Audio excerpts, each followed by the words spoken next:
45 বছরের ভিতরে এই ধরনের আতঙ্ক পানি আমরা জীবনে কোনোদিন দেখিনি। আমার ঘরের ভিতরে ভাই এতটুকু পানি হয়েছে। সারা রাত নৌকার মাঝে বসে চিল্লা পাল্লা করছি, বাড়ির আশেপাশে তার মানুষ এই মেঘ বৃষ্টির লেগে কিচ্ছু কেউ শুনে নাই। কালকে সকালে আসলাম কাম করি আর ওখানে গেছিলাম আর বাড়ি যেতাম পারছি না, সারা রাত রাস্তা ঘুরেছি। এবারের পরিস্থিতি যেটা মনে হচ্ছে অনেক বেশি খারাপ। সকাল থেকে আমাদের মোটামুটি উদ্ধার কার্যক্রম খুব ভালোভাবে চলছে। বৃষ্টি যদি আবার হয় তাহলে আমাদের হয়তো বা পানি আরো বাড়বে। সিলেট যে স্টেশনটি রয়েছে পানি সমতলে তা বিপদসীমা অতিক্রম করতে পারে এবং এক্সিস্টিং যে উপজেলার শহরগুলি রয়েছে যেখানে বন্যা পরিস্থিতি অলরেডি সৃষ্টি হয়েছে তার অবস্থা একটু অবনতি হতে পারে। শাফিন, আমরা সিলেটের চিত্র দেখছিলাম এবং সেখানে আমরা দেখতে পেয়েছি যে ভারী বৃষ্টি ও ওজানের ঢলে সিলেটের যে আকস্মিক বন্যা সেসবের প্রভাব। বিপদসীমার উপর দিয়ে বইছে গোয়াইন, ধলাই, সারি, সুরমা নদীর পানি। 5 উপজেলায় 4 লাখের বেশি মানুষ পানিবন্দী। আব্দুর রহিম, এরপর রোজিনা বেগম, এরপর প্রস্তুত থাকবে ফিরোজ তালুকদার। আমরা সাইক্লোন শেল্টার করেছি, সেখানে মানুষ নিরাপদ আশ্রয় পেয়েছে। ইতিমধ্যেই যে সমস্ত রাস্তাঘাট ভেঙে গেছে সেগুলি মেরামত করার ব্যবস্থা নেওয়া হয়েছে। বীজ সারের যা যা লাগে সব ব্যবস্থা ইনশাল্লাহ আমি করে দেব। যেখানে যেখানে যাদের বাড়ি ঘর ভেঙেছে আমি করে দেব, অন্তত এইটুকু ভরসা আপনারা রাখবেন। শাফিন, সিলেটে বন্যা পরিস্থিতির খবর জানাচ্ছিলাম। এদিকে পটুয়াখালীর কলাপাড়ায় ঘূর্ণিঝড় দুর্গত এলাকায় পরিদর্শনে গিয়ে প্রধানমন্ত্রী বলেছেন আওয়ামী লীগ সবসময় মানুষের পাশে আছে। এই সময় তিনি 2000 ক্ষতিগ্রস্ত মানুষের কাছে ত্রাণ তুলে দিয়েছেন। এই নিয়েও বিস্তারিত জানাবো সন্ধ্যাবাজারে। আপনাদের সঙ্গে রয়েছে আমি তানজিম শাফিন এবং আমি জেনিসিয়া বর্ণা।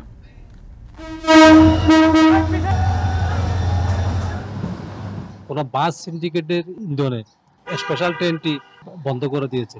এই কষ্টটা যাতে বেড়ে না যায়, লাঘব হয়, প্রধানমন্ত্রী শেখ হাসিনা হস্তক্ষেপ কামনা করছি। প্রকল্পের কাজ জুন জুলাইয়ের মধ্যে শেষ হয়ে গেলে পুনরায় আবার আপনার মহানগর, মধুলি এবং মেঘনা এই 3টি ট্রেন কক্সবাজার পর্যন্ত বর্ধিত হতে পারে। শাফিন, ঈদ উল ফিতরে যাত্রী চাহিদা বিবেচনায় চালু হওয়া চট্টগ্রাম কক্সবাজার রুটের বিশেষ যে ট্রেনটি ছিল সেটি ঈদ উল আজহার আগেই কিন্তু বন্ধ হয়ে গেল এবং দোহাই দেওয়া হচ্ছে ইঞ্জিন ও লোকবল সংকটের। এদিকে ইতালি ও চীনা কোম্পানির শেয়ার দ্বন্দ্বে ঢাকা এলিভেটেড এক্সপ্রেসওয়ের নির্মাণ কাজ বন্ধ থাকছে, যার ফলে বলা চলে যে এই বছর নির্মাণ কাজ শেষ হচ্ছে না।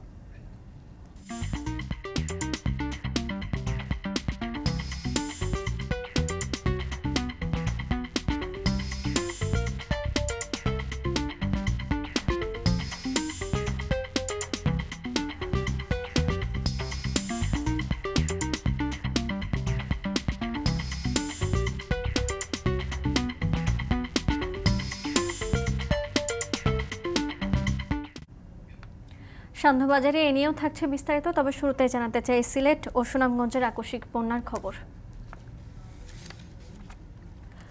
টানা বৃষ্টি ও পাহাড়ি ঢলে আকস্মিক বন্যায় তলিয়ে গেছে সিলেটের 5 উপজেলার নিম্নাঞ্চল। পানিবন্দী প্রায় 4 লক্ষাধিক মানুষ। বন্যায় আটকে পড়াদের উদ্ধারে কাজ করছে প্রশাসন, তবে দেখা দিয়েছে খাদ্য সংকট। বৃষ্টি অব্যাহত থাকলে এবারের বন্যা 2022-এর চেয়ে ভয়াবহ হতে পারে বলে শঙ্কা স্থানীয়দের। গোজার আহমেদের প্রতিবেদনে ছবি তুলেছেন সেলিম মিয়া।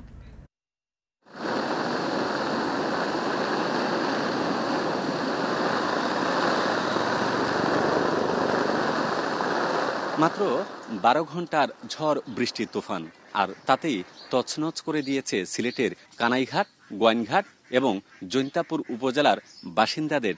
যে ক্ষতি করেছে তা অকল্পনীয় এবং অবর্ণনীয়। জৈন্তাপুর উপজেলার হাওড়া এলাকার বাসিন্দা সরু মিয়া, খুদেজা বেগম, এই দম্পতির দাবি আকস্মিক এমন বন্যা খুব কমই দেখেছেন তারা, যাতে অল্প সময়ে বিলীন হয়েছে তাদের বসত ভিটা সহ সবকিছু। এরকম আর হয়েছে না, ক্ষতি হয়েছে না স্যার, কোনো সময় হয়েছে না। এবারে ক্ষতি হয়েছে বেশি। ধান চাল এই করে দেখেন, ধান চাল কি অবস্থা নষ্ট হয়েছে। এত বছর হয়েছে এখানে এরকম হালি আর দেখছি না আমরা। আর ওই তো গরু, ছাগল, ধান, গরু এরকম সবকিছু নষ্ট হয়ে গেছে। মেঘালয়ে টানা বৃষ্টিতে সিলেটের গোয়াইনঘাট, জৈন্তাপুর, কানাইঘাট, কোম্পানীগঞ্জ ও জকিগঞ্জ উপজেলায় পানি বৃদ্ধি অব্যাহত। পরবর্তী 24 ঘন্টার আমাদের যে পূর্বাভাস রয়েছে, এতে করে আমাদের সিলেট জেলার সিলেট যে স্টেশনটি রয়েছে পানি সমতলে তা বিপদসীমা অতিক্রম করতে পারে এবং এক্সিস্টিং যে উপজেলার শহরগুলি রয়েছে যেখানে বন্যা পরিস্থিতি অলরেডি সৃষ্টি হয়েছে তার অবস্থা একটু অবনতি হতে পারে। উজান থেকে নেমে আসা পাহাড়ি ঢলে পানি চাল ছুঁয়েছে জনপদের 4 লক্ষাধিক বাসিন্দার। আকস্মিক বন্যায় সে সম্বল হারিয়ে হতভম্ব তারা। মাথার উপরে দিয়ে পানি গেছে, ফালঙ্গর উপরে উপরে চেয়ার দেওয়া পারছি না নিচে গিয়ে। ভাঙ্গনে মানে ওর ঘর নিয়ে চলে গেছে। কয়েকটা ফ্যামিলি আমরা উদ্ধার করতে পারছি, অনেকগুলো ফ্যামিলি রয়েছে উদ্ধার করার কর্মকাণ্ড চলতেছে। গরম মনে কোনো কিছু রয়েছে না, যা ফিন্দিয়া লইয়া আইছি এটা ফরা শার্ট। ঘরের মধ্যে পানি আছে অনেক বেশি, প্লাস আশেপাশে যে অনেক লোক আছে এখনো ঘরে বন্দি আছে, ঘর থেকে বাড়িতে পারতেছে না এখন। তবে প্রতি মুহূর্তেই বাড়ছে আতঙ্ক। উজানে যদি বৃষ্টি অব্যাহত থাকে তাহলে পরিস্থিতি হয়ে উঠবে আরো ভয়াবহ। এর মধ্যে চরমে পৌঁছেছে খাদ্য সংকট।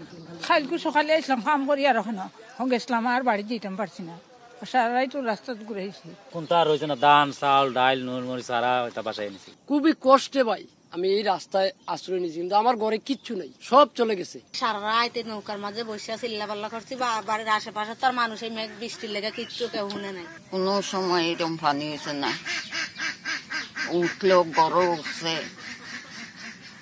চৌকির উপরে বসে থাকছি। বৃষ্টির কারণে ব্যাহত হলেও বন্যা কবলিতদের উদ্ধারে চেষ্টা চালিয়ে যাচ্ছেন সংশ্লিষ্টরা। আমরা চেষ্টা করেছি নৌকা দিয়ে উদ্ধার করার, কিন্তু এত স্রোত ছিল, এত ছিল, কিন্তু আমরা উদ্ধার করতে পারি নাই। আজকে সকালে আমরা 5টা থেকে উদ্ধার শুরু করেছি। গতকালকে রাতের অবস্থা খুব খারাপ ছিল আমাদের। নদীর স্রোত এত বেশি ছিল যে স্রোতের কারণে আমরা আসলে ঠিকঠাক মতো উদ্ধার কাজ করতে পারছিলাম না। অবশ্যই খাদ্য সংকট, এটা তো এখন আমাদের মূল চ্যালেঞ্জ। যে যেখানে আছে তাকে তো খাওয়াতে হবে, তো আমাদের এখানে সেনাবাহিনীর একটা টিমও এসেছে। এদিকে টানা বৃষ্টিতে সিলেটের সুরমা, কুশিয়ারা, সারি ও গোয়াইন নদীর পানি বিপদসীমার উপর দিয়ে বইছে। গুলজার আহমেদ, এখন সিলেট। সিলেটে বন্যা পরিস্থিতির সবশেষ খবর জানাতে যুক্ত হচ্ছেন সহকর্মী গুলজার আহমেদ। গুলজার, জানাবেন যে পানি বৃদ্ধির গতি আগের মতোই আছে কিনা, এখনো বন্যা পূর্বাভাস কেন্দ্র কি বলছে?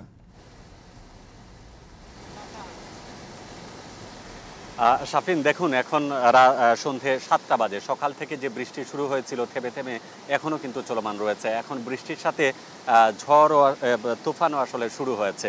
আমরা যদি বলি যে বৃষ্টির পানি মাঝখানে কিছুটা কমলেও এখন আবার কোনো কোনো এলাকায় আসলে বৃদ্ধি অব্যাহত রয়েছে, অর্থাৎ নতুন নতুন জায়গায় ভাঙন দেখা দিচ্ছে এবং নতুন এলাকা প্লাবিত হচ্ছে।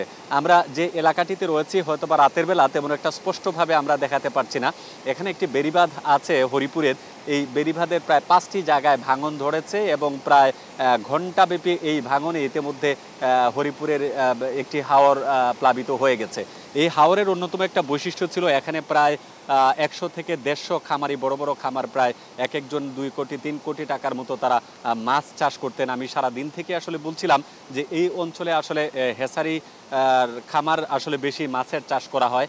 তো একদিকে নদীর পানি বাড়ছে, অন্যদিকে পাহাড়ি ঢলে হাওরের যে প্রভাব পড়ছে সেই জায়গায় কিন্তু ভাঙন অব্যাহত রয়েছে এবং নতুন নতুন এলাকা প্লাবিত হচ্ছে। যদিও আবহাওয়া দপ্তর যেটি বলছিল যে মেঘালয়ের বৃষ্টিপাত হয়তো বা কিছুটা আজকে কমতে পারে, কমলে হাওরের পানি কমবে, কিন্তু পানি কমার আসলে লক্ষণ নেই। আমরা দেখতে পাচ্ছি যে বৃষ্টি এখনো আছে এবং এটি রাত জুড়ে আসলে অব্যাহত থাকার সম্ভাবনাই বেশি। যদিও সিলেট আবহাওয়া অফিস বলেছে আজকে রাত 12টার পরে কিছুটা বৃষ্টির পরিমাণ বাড়তে পারে বা বৃষ্টির গতি বাড়তে পারে। এক্ষেত্রে হয়তো বা আরও নতুন নতুন এলাকা যেগুলো আছে সেগুলো আসলে একটু শঙ্কায় পড়বে। আমরা যতটুকু জানি যে জকিগঞ্জ কিছুটা আংশিক প্লাবিত হলেও এই বিকেল 3টার পর থেকে এখন পর্যন্ত সুরমা নদীর পানি বিপদসীমার অনেক উপরে থাকায় জকিগঞ্জের নতুন নতুন এলাকাও কিন্তু প্লাবিত হচ্ছে। পাশাপাশি পার্শ্ববর্তী উপজেলা যেটি আছে কানাইঘাটের অবস্থাও কিন্তু একই রকম, অর্থাৎ নদী তীরবর্তী যে সকল এলাকাগুলো আছে সবগুলো এলাকাতে একটি বিপর্যয়ের সম্মুখীন হতে যাচ্ছে। যদিও জেলা প্রশাসন থেকে বলা হয়েছে যে ইতিমধ্যে জেলা প্রশাসনের প্রত্যেকটি উপজেলা প্রশাসন তৎপর রয়েছে এবং যারা ক্ষতিগ্রস্ত হয়েছেন তাদেরকে সহায়তা করার জন্য তারা প্রস্তুত রয়েছেন। কিন্তু রাতের বেলা এমন একটা পরিস্থিতি দাঁড়ায় যেখানে বিদ্যুৎহীন মানুষ থাকে, সেই বিদ্যুৎহীন মানুষের সহযোগিতার জন্য যে ধরনের সাপোর্ট দরকার সেটি হয়তো বা অনেক সময় ইচ্ছা থাকা সম্ভবেও অনেকগুলো সংশ্লিষ্ট দপ্তরের আসলে সম্ভব হয় না।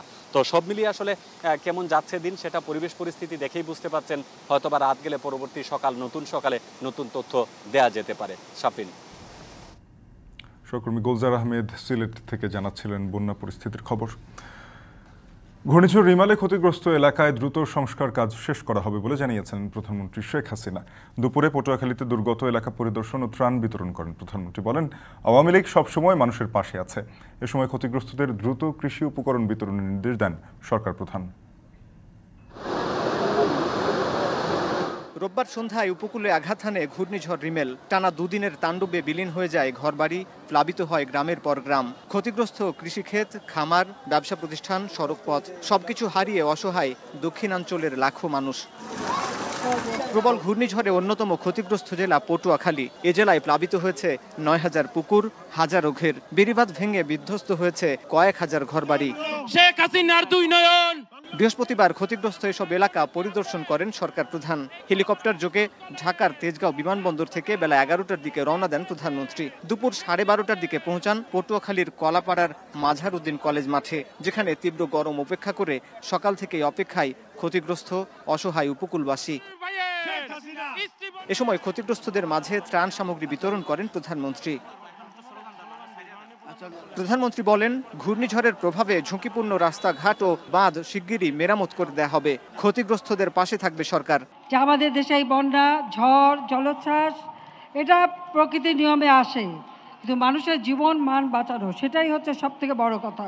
আওয়ামী লীগ সরকার আসার পর বাংলাদেশের মানুষের ভাগ্য পরিবর্তনের কাজ করে যাচ্ছে। প্রধানমন্ত্রী বলেন, রাস্তাঘাট, ব্রিজ নির্মাণের ফলে সহজ হয়েছে উপকূলে যোগাযোগ, যা ভূমিকা রেখেছে দুর্যোগ মোকাবেলায়। আজকে ধারাবাহিকভাবে গণতন্ত্র আছে বলেই দুর্যোগ দুর্বিপাকে আমরা মানুষের পাশে দাঁড়াতে পারি, যে কারণে মানুষ অন্তত আশ্রয়ের জায়গা পেয়েছে, পশু পাখি আশ্রয়ের ব্যবস্থা আমরা করে দিয়েছি। এই উন্নয়নের ফলে আজকে যে কোনো দুর্যোগ দুর্বিপাকে মানুষ আশ্রয় নিতে পারে, এবং এই বিভিন্ন জায়গায় আমরা যে উন্নয়নটা করছি সেখানে ক্ষতিগ্রস্ত মানুষদের আলাদাভাবে ঘর বাড়ি আমরা তৈরি করে দিচ্ছি। পানি উন্নয়ন বোর্ডের তথ্য মতে সারা দেশে প্রায় 19,000 কিলোমিটার বেড়িবাঁধ রয়েছে। সম্প্রতি ঘূর্ণিঝড় রিমেলের প্রভাবে ঝুঁকিপূর্ণ যার অনেকাংশই। শুধু পটুয়াখালী জেলার প্রায় 12 কিলোমিটার বাঁধ ক্ষতিগ্রস্ত হয়েছে এবং এসব এলাকায় পানি প্রবেশ করেছে। তাই এই উপকূলবাসীর দাবি একটি স্থায়ী বাঁধ নির্মাণের। অবহেলিত দক্ষিণাঞ্চলে সরকারের নেয়া নানা পদক্ষেপ তুলে ধরেন সরকার প্রধান। হাসিব বিল্লাহ, এখন পটুয়াখালী। ইঞ্জিন ও লোকোমাস্টার সংকট দেখিয়ে বন্ধ করে দেওয়া হয়েছে চট্টগ্রাম কক্সবাজার রুটে চলাচলকারী একমাত্র বিশেষ ট্রেনটি। আগামী 10 জুন পর্যন্ত ট্রেন চলাচল করার কথা থাকলেও আজ থেকেই এটির চলাচল বন্ধ। এতে চট্টগ্রাম কক্সবাজার রুটে স্থায়ী ট্রেন চালুর উদ্যোগ অনিশ্চয়তায় পড়েছে। এদিকে বিশেষ ট্রেনটি বন্ধ করে দেওয়ায় ক্ষোভ জানিয়েছেন এই রুটের যাত্রীরা। যাত্রী চাহিদার পরিপ্রেক্ষিতে গত ঈদ উল ফিতর উপলক্ষে চট্টগ্রাম কক্সবাজার রুটে বিশেষ ট্রেন চালু করে রেলওয়ে কর্তৃপক্ষ। গত 8 এপ্রিল এই ট্রেন চালু হওয়ার পর থেকেই বেশ জনপ্রিয়তা পায়। যাত্রীদের চাপে বিশেষ ট্রেনের সময় 2 দফা বাড়িয়ে 10 জুন পর্যন্ত চালানোর সিদ্ধান্ত হয়। কিন্তু এর আগেই ট্রেনটি বন্ধ করে দেয়া হলো ইঞ্জিন ও লোকোমাস্টার সংকটের কারণ দেখিয়ে। প্রতিদিন এই বিশেষ ট্রেনে কক্সবাজার থেকে চট্টগ্রাম ও চট্টগ্রাম থেকে কক্সবাজার যাতায়াত করতেন 876 যাত্রী। যাত্রাপথে ট্রেনটি থামত 8টি রেলওয়ে স্টেশনে। এতে তুলনামূলক কম খরচে যাতায়াতের সুযোগ পেতেন যাত্রীরা। শতভাগ টিকিটও বিক্রি হতো। এমন প্রেক্ষাপটে বিশেষ ট্রেনটি বন্ধ করায় ক্ষোভ জানিয়েছেন যাত্রীরা। এর পেছনে বাস মালিকদের দায়ী করছেন কেউ কেউ। খারাপ লাগতেছে এই জন্য যে কক্সবাজার চট্টগ্রামের জন্য বিশেষ যে রেলের ব্যবস্থা করেছিল এটা নাকি আজকে থেকে বন্ধ হয়ে যাচ্ছে। এটা বন্ধ হয়ে যাওয়ায় যাত্রীরা অনেকটা হতাশ।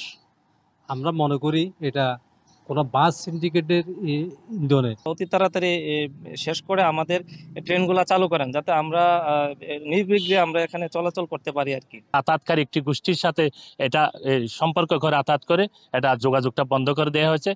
বর্তমানে শুধু ঢাকা থেকে কক্সবাজারে 2টি ট্রেন চলাচল করে। এসব ট্রেনের এক একটিতে চট্টগ্রামের জন্য মাত্র 115টি আসন নির্ধারিত রয়েছে। এ অবস্থায় যান্ত্রিক বিভাগ থেকে ইঞ্জিন ও লোকোমাস্টারের সংকট থাকার কথা জানানো হয়েছে। এজন্য কক্সবাজার বিশেষ ট্রেন 30 মে থেকে 10 জুন পর্যন্ত বাতিল করা হয়েছে।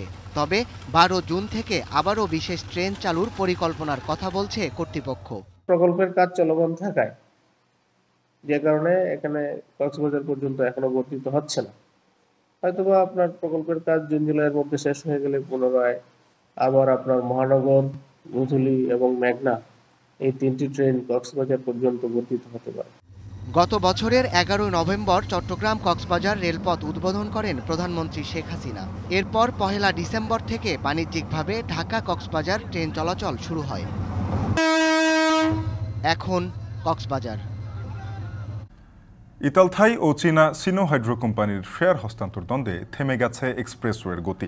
সিঙ্গাপুরে সালিশ মীমাংসা আদালতের সিদ্ধান্ত পর্যন্ত স্থগিত থাকবে দুই কোম্পানির শেয়ার হস্তান্তর প্রক্রিয়া। এ সময় বন্ধই থাকছে ঢাকা এলিভেটেড এক্সপ্রেসওয়ের নির্মাণ কাজ।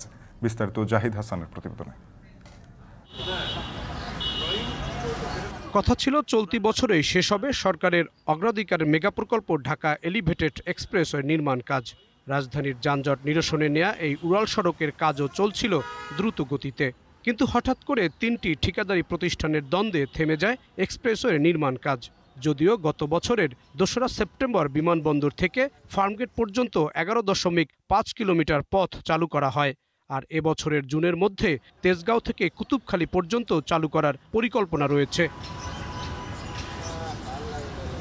থাইল্যান্ড ভিত্তিক প্রতিষ্ঠান ইতালথাই কিস্তির টাকা দিতে না পারায় তাদের শেয়ার দাবি করে সহযোগী চীনা প্রতিষ্ঠান। এ নিয়ে সিঙ্গাপুর আন্তর্জাতিক সালিশ আদালতে ইতালথাই কোম্পানি একটি মামলাও করে। পরে দুই প্রতিষ্ঠানের দ্বন্দ্ব গড়ায় হাইকোর্টেও। এ কারণে ঋণ সহায়তার টাকা বন্ধ করে দেয় দুটি চীনা ব্যাংক। গত মাসে ইতালথাই কোম্পানির শেয়ার চীনের সিনো হাইড্রো কর্পোরেশনের কাছে হস্তান্তরে নিষেধাজ্ঞা তুলে নেয় হাইকোর্ট। পরে আদেশের বিরুদ্ধে আপিল করে ইতালথাই কোম্পানি। বৃহস্পতিবার প্রধান বিচারপতি ওবায়দুল হাসানের নেতৃত্বে 8 বিচারপতির আপিল বেঞ্চ হাইকোর্টের আদেশের ওপর 3 পক্ষের যুক্তিতর্ক শুনানি করেন। পরে আদেশে বলা হয়, সিঙ্গাপুর সালিশ আদালতে করা মামলার প্রথম বৈঠকের পর সিদ্ধান্ত দেবে আপিল বিভাগ। এজন্য 29 আগস্ট পর্যন্ত অপেক্ষা করবে সর্বোচ্চ আদালত। এতে আবারও ঝুলে গেল এলিভেটেড এক্সপ্রেসওয়ে নির্মাণ কাজ। এ সময়ের মধ্যে চীনা কোম্পানি কোনো টাকা ছাড় দেবে না। যেদিন সিআইকের আরবিট্রেশনের ফার্স্ট সিটিং কমেন্স হবে, তারপর আর স্ট্যাটাসকো থাকবে না। স্ট্যাটাসকো না থাকলে শেয়ার হস্তান্তর প্রক্রিয়া আবার শুরু হবে। এই মুহূর্তে ফাইন্যান্স করা বন্ধ রেখেছে জানুয়ারি এন্ড থেকে। তাহলে যতক্ষণ পর্যন্ত শেয়ার হস্তান্তর প্রক্রিয়া সম্পূর্ণ না হবে, ফাইন্যান্সার ক্লিয়ারলি বলে দিয়েছে ওরা আর কোনো ফার্দার ফাইন্যান্স করবে না।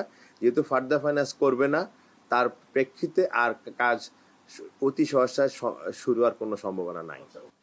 ইতালথাই ও চীনা কোম্পানির শেয়ার হস্তান্তর দ্বন্দ্বে কাজ আটকে গেলেও বাংলাদেশ তাদের শেয়ারের অংশ বিনিয়োগ করে কাজ করতে পারবে বলে জানিয়েছেন ইতালথাই কোম্পানির আইনজীবী। ইটালিয়ান থাইয়ের পার্টিসিপেশনে যদ্দূ ছিল সেটা শেষ হয়ে গেছে।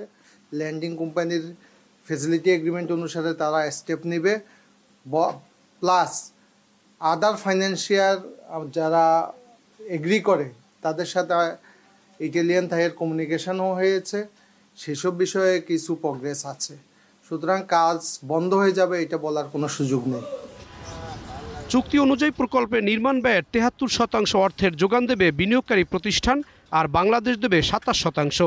ইতালথাই কোম্পানির শেয়ার 51%, দুটি চীনা কোম্পানির শেয়ার যথাক্রমে 34 ও 15%। এদিকে সড়ক ও সেতু মন্ত্রী ওবায়দুল কাদের বলেছেন, বাংলাদেশ এলিভেটেড এক্সপ্রেসওয়ে নির্মাণ কাজের সমাধান নিজেরাই করবে। যখন বিদেশি এখানে ফান্ড থাকে তখন সব প্রজেক্টেই ঘাটে ঘাটে কনকারেন্স লাগে। এখন এবং ফান্ডিংয়েও দুটা কোম্পানি থাকলে একটু তাদের মধ্যে মতভেদ হয়ে যায়, সেটা সমাধানের দায়িত্ব আমরা সার্বক্ষণিক চেষ্টা চালাই। জাহিদ হাসান, এখন ঢাকা।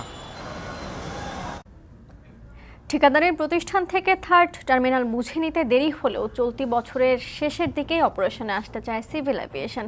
আর বিমানমন্ত্রী বলছেন, বিশ্বের অন্যতম সুন্দর এই টার্মিনালটি রক্ষণাবেক্ষণ করাই প্রধান চ্যালেঞ্জ। জাপানি সংস্থার সাথে জয়েন্ট ভেঞ্চারে গ্রাউন্ড হ্যান্ডলিং হবে বলে জানান তিনি। নাইমা বীরের প্রতিবেদন। শেষ মুহূর্তে হযরত শাহজালাল আন্তর্জাতিক বিমানবন্দরের তৃতীয় টার্মিনালের কাজ। এখনো পর্যন্ত পরিকল্পনার 97% কাজ সম্পূর্ণ, বাকি যন্ত্রপাতির ক্যালিব্রেশন ও ফাংশনাল কাজ। চলতি বছরের এপ্রিলে ঠিকাদারি প্রতিষ্ঠান থেকে থার্ড টার্মিনাল বুঝে নেবার কথা থাকলেও কাজ শেষ না হওয়ায় ঝুলে গেছে হস্তান্তর প্রক্রিয়া। তাতে চলতি বছরের শেষে অপারেশনে আসা নিয়ে তৈরি হয়েছে শঙ্কা। এমন অবস্থায় বৃহস্পতিবার সকালে তৃতীয় টার্মিনাল পরিদর্শনে আসেন বেসামরিক বিমান পরিবহন ও পর্যটন মন্ত্রী ফারুক খান। কাজ দেখে সন্তোষ প্রকাশ করেন তিনি। এ সময় সিভিল এভিয়েশনকে কিছু পর্যবেক্ষণও দেন। পরিদর্শন শেষে মন্ত্রী মুখোমুখি হন গণমাধ্যমে। বলেন, বিশ্বের অন্যতম সুন্দর এই টার্মিনালটি রক্ষণাবেক্ষণ করাই প্রধান চ্যালেঞ্জ, যদিও জাপানে আস্থা রাখতে চান তিনি। বিমানবন্দর সুন্দর হলেও হবে না, এর মেনটেন্যান্স আরো ভালো হতে হবে।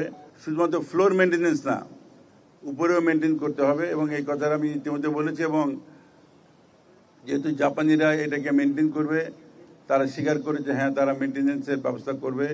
এ সময় প্রশ্ন আসে থার্ড টার্মিনালের গ্রাউন্ড হ্যান্ডলিং নিয়ে। মন্ত্রী জানান, জাপানি সংস্থার সাথে জয়েন্ট ভেঞ্চারে গ্রাউন্ড হ্যান্ডলিং হবে, সাথে থাকবে বিমান।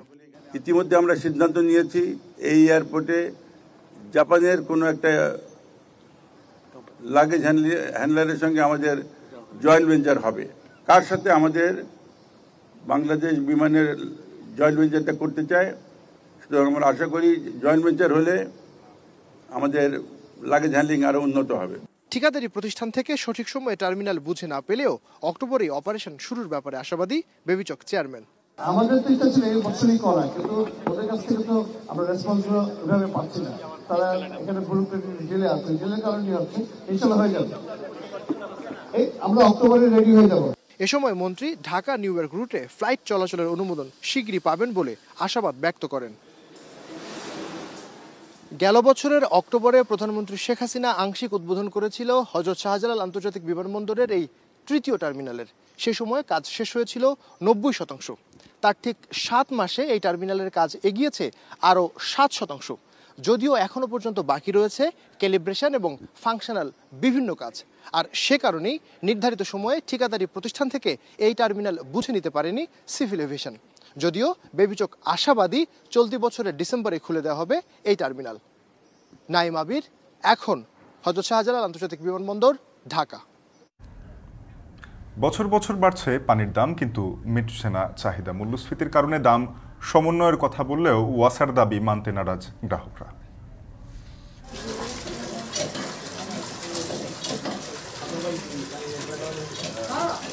পানি দাম বাড়ছে, পানি যদি একটু ভালো পানি দিত তাহলে আমাদের কোনো কমপ্লেন ছিল না। যেমন মাছ ধুইলে যে গন্ধটা, সেই গন্ধটা আমরা পানির মধ্যে পাওয়া যায় আমাদের পানিতে।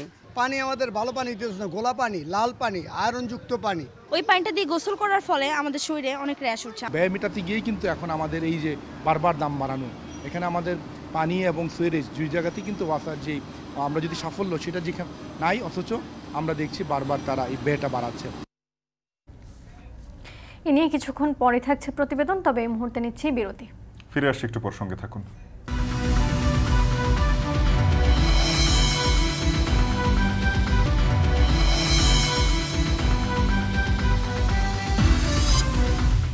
ফিরে এলাম বিরতির পর। দেখছেন সান্ধ্যবাজার। কখনো চাহিদা অনুযায়ী পানি না পাওয়া, কখনো ময়লা পানি, এমন নানা অভিযোগের মধ্যেই পানির দাম বাড়ালো ঢাকা ওয়াসা। জুলাই থেকে আবাসিক ও বাণিজ্যিক গ্রাহকদের 10% হারে বাড়তি দাম গুনতে হবে। এদিকে দাম বাড়ানোর জন্য ওয়াসার জবাবদিহিতার অভাবকে দুষছেন নগরবিদরা। সাজিদা রাফাত জানাচ্ছেন বিস্তারিত।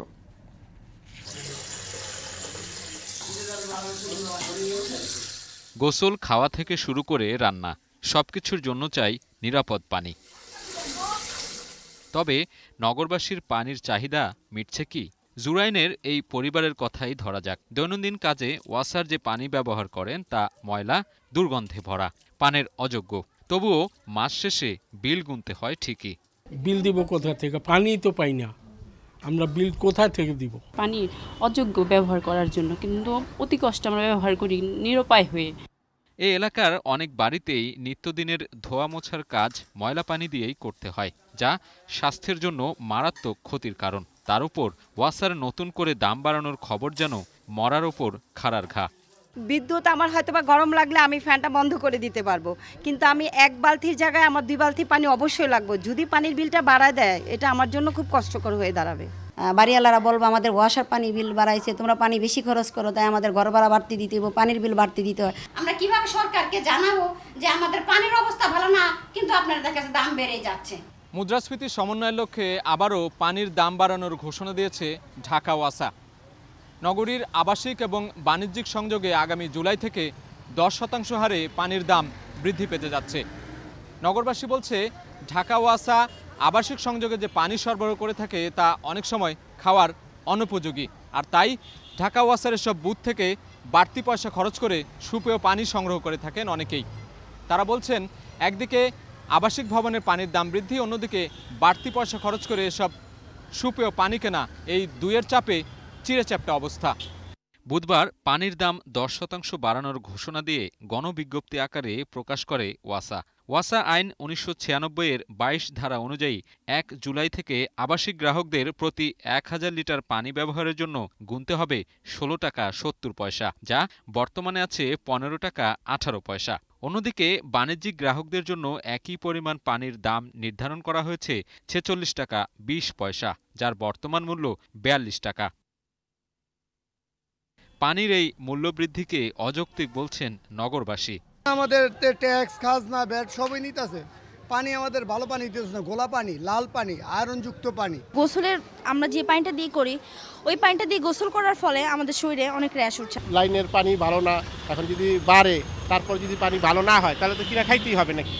নগরবিদরা বলছেন, জবাবদিহিতা না থাকায় বারবার পানির দাম বাড়াচ্ছে ওয়াসা। বড় বড় প্রকল্পের ব্যয় সমন্বয় করতে গিয়ে বাড়তি দাম চাপিয়ে দিচ্ছে নগরবাসীর উপর। পানিকে বাণিজ্যিক পণ্য না করে মান বাড়ানোর দিকে নজর দেওয়ার পরামর্শ তাদের। এখন প্রকল্পর যে ব্যয়, সেই ব্যয়টা যদি যৌক্তিক না হয়, টেকসই না হয়, তখনই কিন্তু সেই ব্যয়টা সংস্থান করার জন্য বারবার বাড়াতে হয়। পাশাপাশি এই যে আমরা পানিটা পাচ্ছি, সেই পানিটাও গুণগত মান নেই। এখন অনেক সময় ওয়াসার মতো কর্তৃপক্ষ তাদের জবাবদিহিতার অভাব আছে। আর ওয়াসার পানি মান বাড়ানোতে যেটা টেকসই প্রকল্প নেওয়া, আর ঢাকার আশেপাশে নদী নালা খাল বিলের যদি পানির দূষণ বন্ধ না করা যায়, তখন ওয়াসার পক্ষে আসলে দিন শেষে এই পানি ট্রিট করা সম্ভব হচ্ছে না। ঢাকা ওয়াসার দৈনিক পানি উৎপাদন সক্ষমতা 275 কোটি লিটার, আর পানির চাহিদা 265 থেকে 270 কোটি লিটার। তবে গ্রীষ্মকালে পানির চাহিদা বেড়ে গেলে 100 কোটি লিটারের ওপর ঘাটতি হয়। এদিকে পানির দাম বাড়ানো নিয়ে ওয়াসা কর্তৃপক্ষের সঙ্গে কয়েক দফা যোগাযোগ করেও পাওয়া যায়নি কোনো বক্তব্য। যদিও গণবিজ্ঞপ্তিতে ঢাকা ওয়াসা জানিয়েছে, মুদ্রাস্ফীতি সমন্বয়ের লক্ষ্যে পানির দাম বাড়ানো হয়েছে। এবার নিয়ে 2009 সালের পর 16 বছরে দাম বেড়েছে 16 বার। সবশেষ 2021 সালের জুলাইতে পানি ও পয়ঃসেবা মূল্য 5% সমন্বয় করেছিল ওয়াসা। 2022 সালেও পানির দাম বাড়াতে চেয়েছিল ঢাকা ওয়াসা, কিন্তু তখন বিধি প্রণয়ন না করে পানির দাম বাড়ানোর বৈধতা চ্যালেঞ্জ করে হাইকোর্টে রিট হয়। এরপর এতদিন দাম বাড়ানোর বিষয়টি স্থগিত ছিল। সাজিদ আরাফাত, এখন, ঢাকা। বাংলাদেশে নাবিক ও ক্রুদের জন্য অন অ্যারাইভাল ভিসা জটিলতা সমাধানের ব্যাপারে আন্তর্জাতিক মেরিটাইম সংস্থা আইএমও সর্বোচ্চ চেষ্টা করবে বলে জানিয়েছেন সংস্থাটির মহাসচিব। জাতিসংঘের মেরিটাইম খাতের সর্বোচ্চ এই সংস্থার মহাসচিব প্রধানমন্ত্রী, শিল্পমন্ত্রী ও নৌ পরিবহন প্রতিমন্ত্রীর সাথে সাক্ষাৎ করেছেন। এসব বৈঠকে বিভিন্ন বিষয়ে আলোচনা সহ বাংলাদেশের সবুজ শিপইয়ার্ড নির্মাণের বিষয়ে সহযোগিতার আশ্বাস দিয়েছে আইএমও। আরও জানাচ্ছেন মাহমুদ রাকিব। 3 দিনের সফরে বুধবার রাতে ঢাকায় আসেন জাতিসংঘের শিপিং সংক্রান্ত সর্বোচ্চ বিশেষায়িত সংস্থা আন্তর্জাতিক মেরিটাইম সংস্থা আইএমওর মহাসচিব আর্সেনিও অ্যান্টোনিও ডোমিনগেজ। আইএমও জাতিসংঘের অধীনে থাকা দেশগুলোর নৌপরিবহন সুরক্ষা, নিরাপত্তা ও জাহাজের মাধ্যমে সমুদ্র ও বায়ু যাতে দূষিত না হয় তা নিয়ে বিশ্বব্যাপী কাজ করে থাকে। সফরের প্রথম দিনে গণভবনে প্রধানমন্ত্রীর সাথে সৌজন্য সাক্ষাৎ করেন আইএমও মহাসচিব। এ সময় বিশ্বব্যাপী নৌপথ ব্যবহার করে বাংলাদেশ কিভাবে ব্যবসা বাণিজ্যে আরও প্রসার ঘটাতে পারে তা নিয়ে সরকার প্রধানের সাথে আলোচনা হয়। পরে সচিবালয়ে নৌপরিবহন মন্ত্রণালয়ের সাথে বৈঠক করেন আইএমও মহাসচিব। এ সময় জলদস্যুদের হাত থেকে বাংলাদেশি জাহাজ এমভি আবদুল্লাহ উদ্ধারে আইএমও সহযোগিতা করায় মহাসচিবকে আনুষ্ঠানিকভাবে ধন্যবাদ জানানো হয়। পরে নৌ প্রতিমন্ত্রী জানান, বাংলাদেশ সহ অন্যান্য দেশের জাহাজ যখন বিভিন্ন দেশের বন্দর ব্যবহার করে থাকেন তখন ভিসা পাওয়া নিয়ে জটিলতা হয়। আইএমও মহাসচিব জাহাজের নাবিক ও ক্রুদের সব দেশের অনারাইভাল ভিসা সহজে পাওয়ার নিশ্চয়তা প্রদান করেন বলেও জানান প্রতিমন্ত্রী। গ্রিন শিপইয়ার্ড করার ব্যাপারে এবং আমাদের ডিকার্বনাইজেশনের ব্যাপারে যে বাংলাদেশ নেতৃত্ব দিচ্ছেন, আমরা আইএমও ফ্লোরে আমাদের একটা প্রেজেন্টেশনও দিয়েছি গত বছরে, সেটারও তিনি অ্যাপ্রিসিয়েট করেছেন। এই ব্যাপারে তিনি আমাদেরকে সাহায্য করবেন। ভিসা জটিলতাটা যেন না থাকে এই ব্যাপারে তিনি সফল হবেন, এটা তিনি এখানে আশা ব্যক্ত করে গেছেন। তিনি আশাবাদী এই সমস্যাটা তিনি সমাধান করতে পারবেন, যেন আমাদের সিফেয়াররা যেন অবসরে যেতে পারে। এরপর দুপুরে আইএমও মহাসচিব মতিঝিলে শিল্প মন্ত্রণালয়ে মন্ত্রীর সাথে বৈঠক করেন। এ সময় মন্ত্রী জানান, বাংলাদেশে কমপক্ষে 2 লাখ মানুষ সরাসরি নৌ খাতের সাথে জড়িত। আইএমও মহাসচিব এ সময় বাংলাদেশের নৌ পরিবহন খাতকে সব ধরনের সহযোগিতা করার আশ্বাস দেন। আমাদের এই রিসাইক্লিং, শিপ রিসাইক্লিং, প্রধানমন্ত্রী এটাকে শিল্প হিসেবে ঘোষণা করেছে। উইর এ রিভার ইন কান্ট্রি, আমাদের কোস্টাল বেল্ট আছে সেখানে, আমাদের বরগুনা এবং তালতলি আপনারা জানেন ফায়ার বন্দর একটা বিশাল বড়, প্লাস আমাদের চিটাগংয়ের প্রোটেক্টেড সীতাকুণ্ডে, এখানে already in other way long time এই ইন্ডাস্ট্রিগুলি চলছে। এটা আরও গতিশীল হবে। তারা মাননীয় প্রধানমন্ত্রীর সাথেও দেখা করেছেন। যত ফাস্টার আমরা এটাকে করতে পারবো তত তাড়াতাড়ি আমাদের এখানে এমপ্লয়মেন্ট জেনারেশন হবে। We've been working very closely with Bangladesh on a project in order to introduce the necessary requirements for the ship recycling facilities as well as the workers. I'm very pleased to see the connection that exists between the different ministries. পরে বিকেলে পররাষ্ট্র মন্ত্রণালয়, পররাষ্ট্র সচিব ও কর্মকর্তাদের সাথে maritime বিষয়ে আলোচনায় অংশ নেন আইএমও মহাসচিব।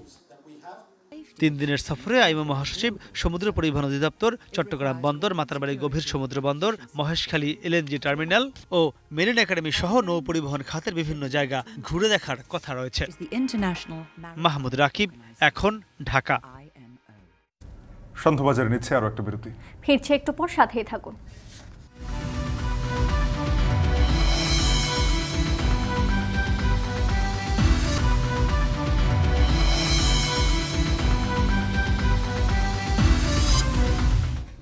বিরতির পর আবারও স্বাগত। দেখছেন সন্ধ্যাবাজার।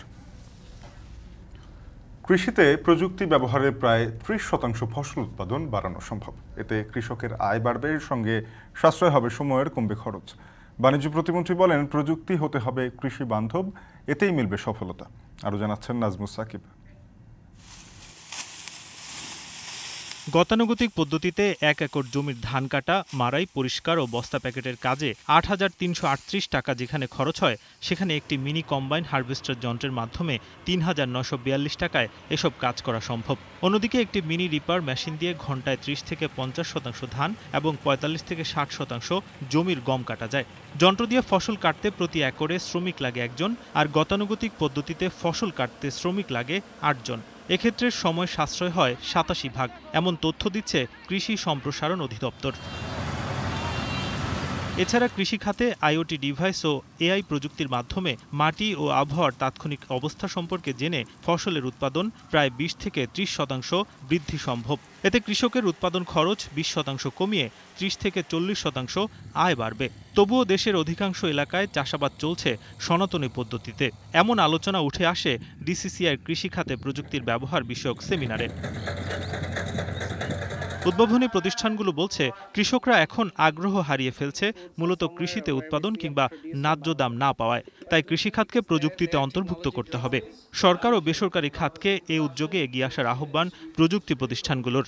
যে ফার্মারগুলো হারিয়ে ফেলছি আমরা, সেই ফার্মারগুলোকে যেন আমরা ফিরিয়ে আনতে পারি এবং টেকনোলজিগুলো যেন অবশ্যই ফার্মাররা গ্রহণ করতে পারে। যে কোনো ধরনের আইটি সলিউশনস, যে কোনো ধরনের ডিজিটাল সলিউশনস ইন্ট্রোডিউস করলেই হবে না, বিকজ একটা ডিজিটাল সলিউশনের ইউজ যারা করবে, দে আর actually the primary drivers.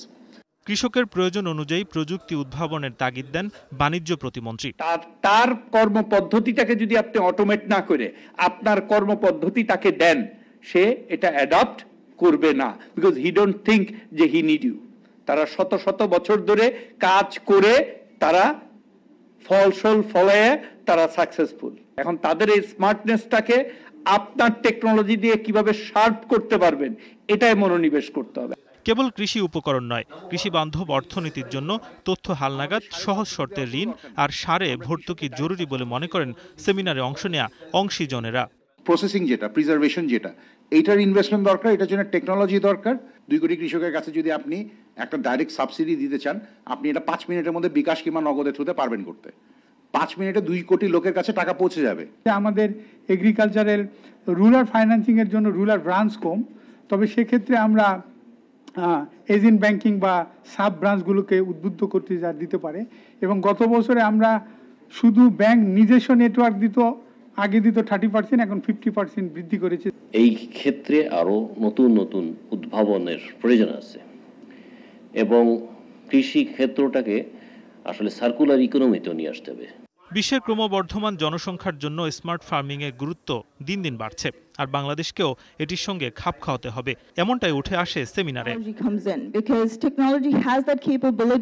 Najmus Shakib, এখন, ঢাকা। কালবৈশাখীর তাণ্ডবে দিনাজপুরের কয়েক কোটি টাকার লিচু ঝরে পড়েছে। তীব্র তাপ প্রবাহের পর এই ক্ষতিতে মাথায় হাত পড়েছে বাগানি ও ব্যবসায়ীদের। পুরো জেলায় কত টাকার ক্ষতি হয়েছে তার সঠিক হিসাব জানতে কয়েকদিন সময় লাগতে পারে। মহসিন আলীর ক্যামেরায় আমিরুল বাপির প্রতিবেদন। দিনাজপুর শহর জুড়ে কালবৈশাখীর তাণ্ডবের চিত্র। পড়ে আছে গাছ, বিদ্যুতের খুঁটি, বাড়ির ঘরের দেয়াল। রাতের 1.5 ঘন্টার ঝোড়ো হাওয়ায় লণ্ডভণ্ড দিনাজপুর। রেহাই পায়নি চলতি সময়ের অন্যতম সুস্বাদু ফল লিচু বাগানও। শুধু ডালপালাই নয়, ভেঙেছে আস্ত গাছ পর্যন্ত। এমনিতেই তীব্র তাপপ্রবাহের কারণে এবছর লিচুর ফলন কম, তার উপর এই ঝড়ে মাথায় হাত পড়েছে বাগানীদের। তাদের দাবি 30 থেকে 35 ভাগ লিচু নষ্ট হয়ে গেছে ঝড়ে। যেদিক দিয়ে গেছে ডালপালা সব ভাঙে গেছে, যে আপনারা দেখতে পাচ্ছেন অনেক ক্ষয়ক্ষতি হয়েছে। আর বলা চলে যে লিচু যে পরিমাণে, এবার তো লিচুর পরিমাণ কম, ফলন কম, তার তুলনায় এবার ঝড় হওয়াতে অনেক ক্ষয়ক্ষতি হয়েছে। বড় বড় গাছ গোছালিগুলো ভেঙে গেছে, ব্রিটিশ আমলের গাছগুলো ভেঙে গেছে। আমাদের লিচুর গাছের ক্ষয়ক্ষতি অনেক হয়ে গেছে। বাজারে চাহিদা বেশি থাকে তাহলে সেটার জন্য দামের বেশি হয়, কিন্তু এবছর একটু উল্টো হবে, কারণ ঝড়ের কারণে সব ডালপালা ভেঙে যাওয়ার কারণে সব লিচুগুলো বাজারে যাবে। ফলে আজকে বা 2-1 দিনের দামটা কম থাকবে এবং এরপর হঠাৎ করে লিচু শেষ হয়ে যাবে। ঝড়ে লিচু নষ্ট হয়ে যাওয়ায় প্রভাব পড়েছে খুচরা বাজারে। এমনিতেই দাম চড়া। ঝরে পড়া লিচুর দাম কম হলেও অন্যগুলো বিক্রি হচ্ছে চড়া দামে। মাদ্রাজি 350 আর বেদানা বিক্রি হচ্ছে 600 টাকা প্রতি শ। বেদানা লিচু বিক্রি হচ্ছে 600 থেকে 650 টাকা ভালোটা, আর যেটা নর্মাল আছে আপনার মনে করেন বেদানা ওটা 350 থেকে 300 টাকা, আর মাদ্রাজি লিচু যাচ্ছে আপনার 350-300। এই ঝড়টা হওয়ার কারণে ডাল টাল ভাঙে পড়ে গেছে, এই জন্য আজকে লিচুর দাম কম আছে। ঝড়ে শুধু লিচুর কী পরিমাণ ক্ষতি হয়েছে এই তথ্য এখনও পুরোপুরি নিরূপণ করতে পারেনি কৃষি বিভাগ। তবে দিনাজপুরে প্রায় 700 কোটি টাকা লিচুর বাজারের 30 ভাগ নষ্ট হলে সেই অঙ্ক অন্তত 200 কোটির বেশি। প্রশাসন বলছে, যেহেতু ঝড়ের তীব্রতা বেশি ছিল, তাই কয়েকদিন সময় লাগবে সব ক্ষতি নিরূপণে। ক্ষতিগ্রস্তদের দেওয়া হবে ক্ষতিপূরণ। আমাদের প্রায় 1,500 বসতবাড়ি ক্ষতিগ্রস্ত হয়েছে এবং আনুমানিক 8,500-এর মতো গাছপালা ক্ষতিগ্রস্ত হয়েছে এবং বিদ্যুতের 70টি খুঁটি বিভিন্ন উপায়ে ভেঙে পড়েছে। কৃষি বিভাগ থেকে যে তথ্যটা পেয়েছি যে আনুমানিক 200 মেট্রিক টন লিচু এই কালবৈশাখী ঝড়ে ক্ষতিগ্রস্ত হয়েছে। এ যেন মরার উপর খাড়ার ঘা। গত কয়েকদিন আগে তীব্র তাপপ্রবাহে লিচুর গুটি নষ্ট হয়ে গেছে, আর গত রাতের কালবৈশাখীতে এরকম শত শত লিচুর গাছের ডাল ভেঙে পড়ে আছে গোটা দিনাজপুর জেলায়। এতে আর্থিক ক্ষতির পরিমাণ কয়েক কোটি টাকা। বাগানীরা বলছেন, এর ফলে একদিকে যেমন লিচুর দাম বৃদ্ধির সংখ্যা রয়েছে, অন্যদিকে কিছু কিছু লিচু হয়তো আর পাওয়াই যাবে না। আমিরুল বাপ্পি, এখন, দিনাজপুর। সন্ধ্যাবাজার নিচ্ছে আরো একটা বিরতি। ফিরব কিছুক্ষণের মধ্যে, সাথেই থাকুন।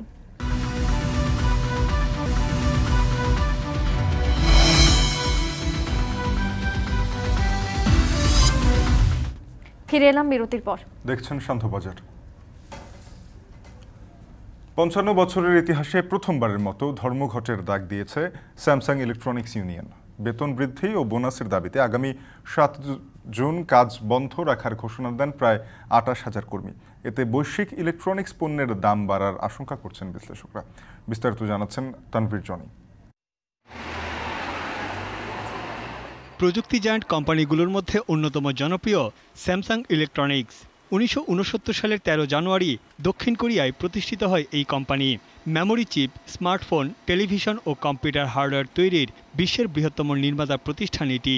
এশিয়ার অর্থনীতিতে চতুর্থ বৃহত্তম প্রতিষ্ঠান হিসেবে আধিপত্য বিস্তার করছে যুগ যুগ ধরে। স্যামসাং গ্রুপের ফ্ল্যাগশিপ ইউনিট দক্ষিণ কোরিয়ার পরিবারতান্ত্রিক ব্যবসার মধ্যে সবচেয়ে বড়। 2020 সালে ইউনিয়নের কার্যক্রমকে অস্বীকার করে কোম্পানিটি। এরপরই বাজারে কারসাজি ও ঘুষের দায়ে কোম্পানির চেয়ারম্যানের বিরুদ্ধে মামলা হয়। মূলত তখন থেকেই জনসাধারণের নজরে আসে স্যামসাং গ্রুপের ব্যাপক অনিয়ম ও বিশৃঙ্খলার ঘটনা। দীর্ঘ 55 বছরের ইতিহাসে প্রথমবারের মতো বড় ধরনের ধর্মঘটের ডাক দিয়েছে স্যামসাং ইলেকট্রনিক্স গ্রুপের শ্রমিক ইউনিয়ন। 6.5% বেতন বৃদ্ধি ও কোম্পানির আয়ের উপর বোনাসের দাবিতে আন্দোলনে নামছেন প্রায় 28,000 কর্মী, যা কোম্পানিটির 5 ভাগের 1 ভাগ শ্রমিক। আগামী 7 জুন একদিনের জন্য কাজ বন্ধ রাখবেন তারা। 개인적으로 저한테 도움이 되는 건 상관이 없어요. 회사가 망해갈 것 같아가지고 그거를 좀 바로 잡고자 참가를 한 거거든요. 힘을 좀 실고자. 영업이익이 11조가 났는데도 직원들한테 성과급을 하나도 주지 않겠다라고 하는 게 회사입니다. বেতন বাড়ানো নিয়ে চলতি বছরের শুরু থেকেই স্যামসাং ইলেকট্রনিক্সের ব্যবস্থাপনা পরিচালকদের সঙ্গে ইউনিয়নের বেশ কয়েকবার আলোচনা হয়, তবে দুই পক্ষের কেউই এখন পর্যন্ত কোনো চুক্তিতে আসতে পারেনি। এদিকে ধর্মঘট ঘোষণার পরই রাজধানী সিউলে স্যামসাং ইলেকট্রনিক্সের শেয়ার মূল্য কমেছে প্রায় 2%। বিশ্লেষকরা বলছেন, ধর্মঘট চললে বিশ্বব্যাপী ইলেকট্রনিক্স পণ্যের সরবরাহ ব্যাহত হবে, যার প্রভাব পড়বে কম্পিউটার চিপ থেকে শুরু করে যাবতীয় ইলেকট্রনিক পণ্যের দামে। তানভীর জনি, এখন বিশ্ব। শেষ করছি সান্ধ্য বাজার। যাবার আগে জানাতে চাই, এখন টেলিভিশন ওয়েবসাইটে দেখতে হলে ভিজিট করুন www.ekhon.tv। এছাড়া ফেসবুকে যুক্ত থাকুন facebook.com/tv.ekhon, আর ইউটিউবে দেখতে youtube.com/c/ekhon tv।